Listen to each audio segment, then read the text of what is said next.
Esta canción fue un éxito internacional más de una vez, pero al día de hoy todavía no se sabe del todo quiénes son responsables de haberla escrito. ¿O sí? Además, parece ser que el escritor Julio Cortázar inspiró, en parte, el título de la canción. Pero primero vayamos de lleno al historial de publicaciones para entender de qué se trata todo esto. Killing Me Softly with His Song fue publicada por primera vez en el año 1972, en la voz de la cantante Lori Lieberman.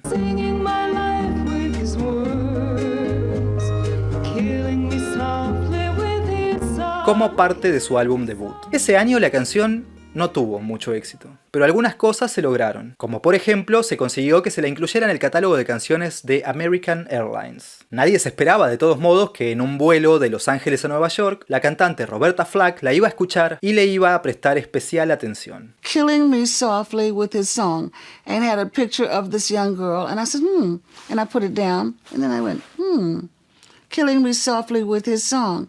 Well, after about 3 or 4 times of checking this out, I thought, I have to listen to this. So I turned it on. And I listened to it about 5 times before the plane landed. I heard he sang a good song. I heard he had a style. Después de esto se puso inmediatamente a trabajar en su propia versión de la canción. Probó algunas cosas que le quería cambiar y la ensayó algunas veces. Al final de un concierto, en una gira en la que estaba con Quincy Jones, el público pidió que cantara una canción más. Y como no sabía en realidad cuál más hacer, se le ocurrió probar con el cover de aquella canción que había escuchado en el avión.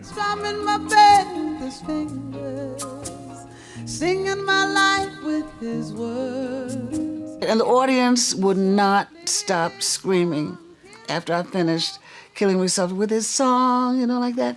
They would not stop. And Quincy said, he came over to me, he said, Ro, don't sing that daggone song no more until you record it. Entonces la grabó y la publicó también en 1973 en su álbum llamado Killing Me Softly. Al año siguiente, Roberta se llevó el Grammy a Grabación del Año por esta canción. Canción que en 1996 volvió a sonar en todas las radios cuando la banda The Fugees publicó una nueva versión en su álbum The Score.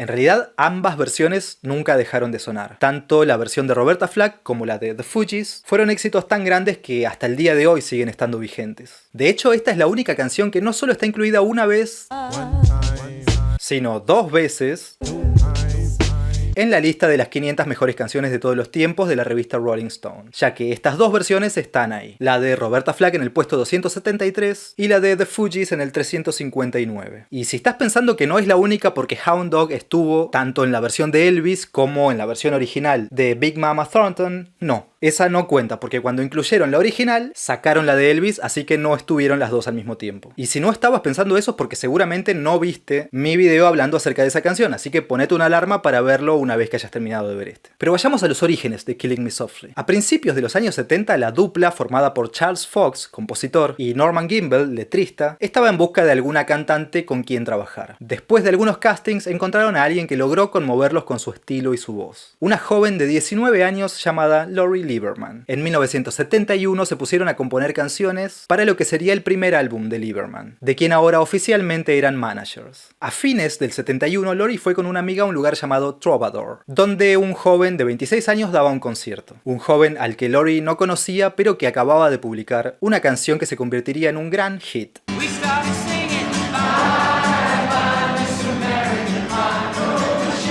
De todos modos, esa no fue la canción de Don McLean que le llamó la atención a Lori Lieberman. La que a ella la conmovió fue la canción Empty Chairs. And I wonder if you know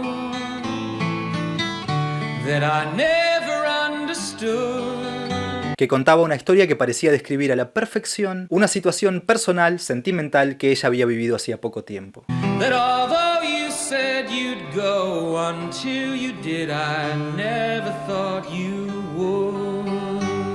And I wrote a poem on a napkin, and it was a poem about being in an audience and seeing a singer who was singing about me and my life, and how could he know me so well when we hadn't met, and that I felt like he was reading my letters, my diaries, and it was pretty much that whole experience. Later on, I went back to my apartment on Sunset and called Norman Gimbel, the lyricist, and I told him about this experience that I had just had. Norman Gimbel habló con su compañero y socio, el compositor Charles Fox, acerca de todo esto y llegaron a la conclusión de que podía quedar bien para una canción con el título Killing Us Softly with Some Blues. Gimbel contó que había tenido esa frase resonando en la cabeza desde que la leyó al final del segundo capítulo de un libro llamado Hopscotch, o como lo conocemos nosotros, Rayuela. Al final del segundo capítulo de Rayuela, Julio Cortázar escribió: La maga cantando Schumann nos gustaba bastante, pero todo dependía de la luna y de lo que fuéramos a hacer esa noche. Y también de Rocamadour, porque apenas la maga se acordaba de Rocamadour, el canto se iba al diablo y Ronald, solo en el piano, tenía todo el tiempo necesario para trabajar sus ideas de bebop o matarnos dulcemente a fuerza de blues.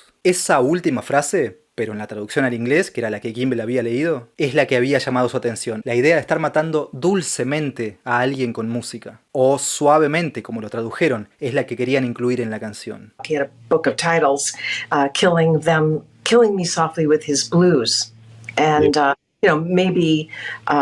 And he'd gotten that title from a book from an Argentinian. Modificaron un poco el título y llegaron a Killing Me Softly with His Song. When I gave the poem to Norman Gimbel, he kept asking me, so where were you sitting and what did you feel? And he translated that poem into more of my personal experience.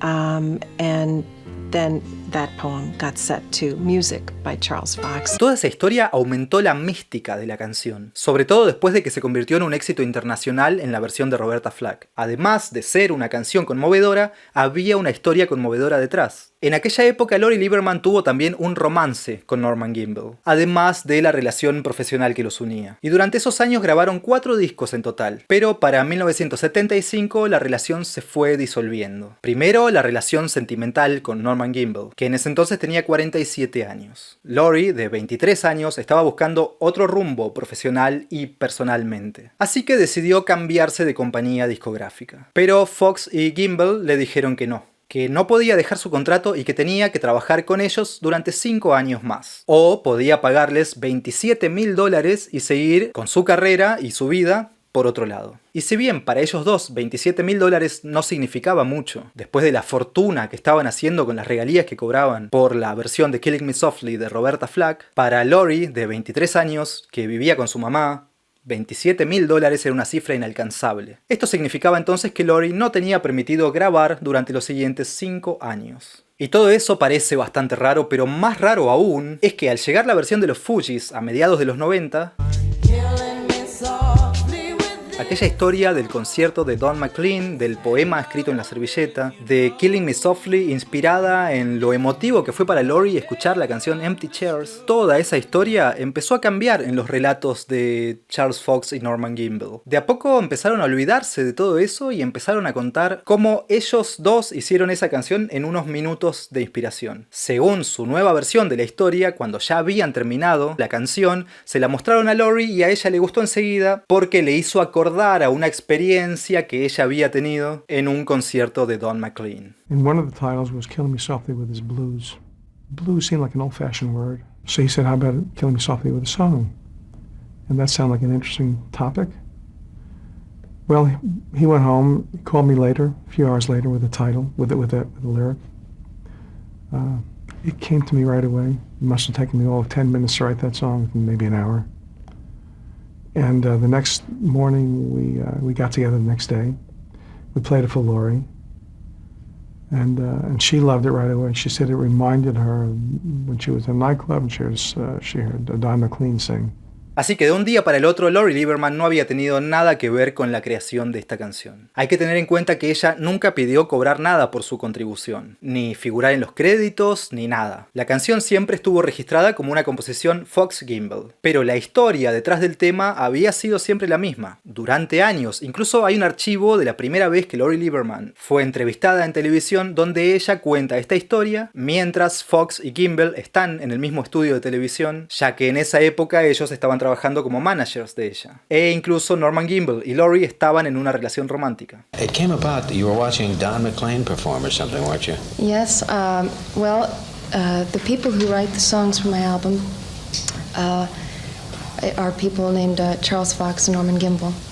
And Norman writes the words to the songs, and he had the title Killing Me Softly with his song. And I went to see Don McLean perform at a club, and I was so moved by his performance. He's great. And we talked about this, and that's how the song came about. And so I came to see him to listen for a while. Y si se necesitan más pruebas, también las hay. Como por ejemplo este artículo de Daily News del 5 de abril de 1973, donde dicen: los sentimientos descritos en la canción son los verdaderos sentimientos de Lori. La historia es suya. And there he was, this young boy, a stranger to my eyes. Cuentan también que Gimble dijo: ella nos contó acerca de esta fuerte experiencia que había tenido cuando escuchó a McLean. Se me ocurrió que esto podía quedar bien en una canción, así que lo discutimos entre los tres. Drum in my face with his finger, singing my life with his words.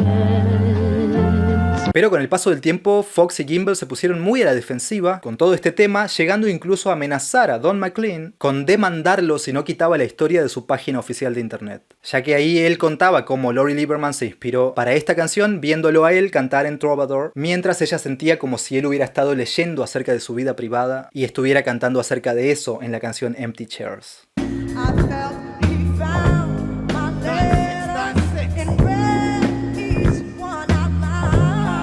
Pero tanto Don McLean como Roberta Flack siempre siguieron respetando la historia original. Incluso después de muchos años, Lori volvió a asistir a un concierto de McLean y ahí él le contó a la audiencia que en el público estaba Lori Lieberman. Contó toda la historia de esta canción y cantó Empty Chairs para ella una vez más. And Lori Lieberman, who's here tonight in the audience, she heard me sing a song called Empty Chairs. And she wrote a poem which became the song Killing Me Softly with his song. So I'm going to do Empty Chairs.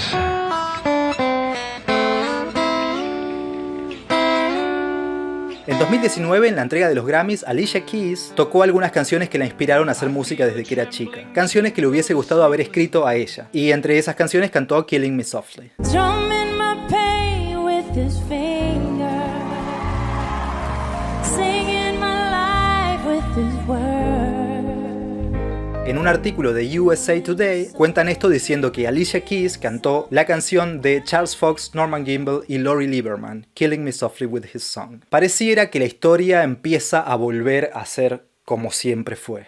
Mi nombre es Martín Aguilera, contame cuál versión de esta canción es tu preferida. Hay muchas versiones famosas. Incluso en YouTube, por algún motivo, hay muchos videos que llevan el nombre de Frank Sinatra en el título, pero la versión que suena es la de Perry Como. Strumming my pain with her fingers. Hay mucha gente que cree tener una versión de Frank Sinatra en su poder o en su memoria, pero muy probablemente se trate de la versión de Perry Como, que la grabó en 1973 y la incluyó en un disco que casualmente lleva el título de una canción de Don McLean, And I Love You So, ya que en ese álbum incluye una versión de esa canción. Frank Sinatra, por su parte, hasta donde sé, nunca grabó esta canción, al menos no está incluida en ninguno de sus álbumes oficiales. Podés comprobar eso buscando en Spotify, en YouTube Music, no importa el que uses. Y no importa el que uses, vas a poder pagar menos por tu suscripción premium si entras al enlace de mi perfil y a la página de El Grupito. Ahí vas a encontrar descuentos en suscripciones premium a las plataformas de streaming más conocidas, ya sea de música, de series, películas o más. Y encima de eso vas a tener un descuento extra por haber entrado desde mi enlace. Una vez que tengas tu cuenta premium en tu plataforma preferida, escuchá Killing Me Softly en la versión de Lori Lieberman, en la de Roberta Flack y en la de The Fugees. Después escuchá también la que Lori Lieberman grabó de nuevo hace relativamente poco en el año 2022, con toda esta historia encima durante años. I heard he sang a good song. I heard he had a style. Pero antes de todo eso, acordate de seguirme. The winner is Killing Me Softly with his song, Norman Gimble and Charles Fox. At the Grammys, I sat with them, and when she won, and when they won Record of the Year, they stood up, and I sat there, and I thought that they would say something about how the song was written, but instead they just came up to the microphone and they just leaned in and just said, "Thank you very much." Thank you very, very much. Thank you. Thank you very much.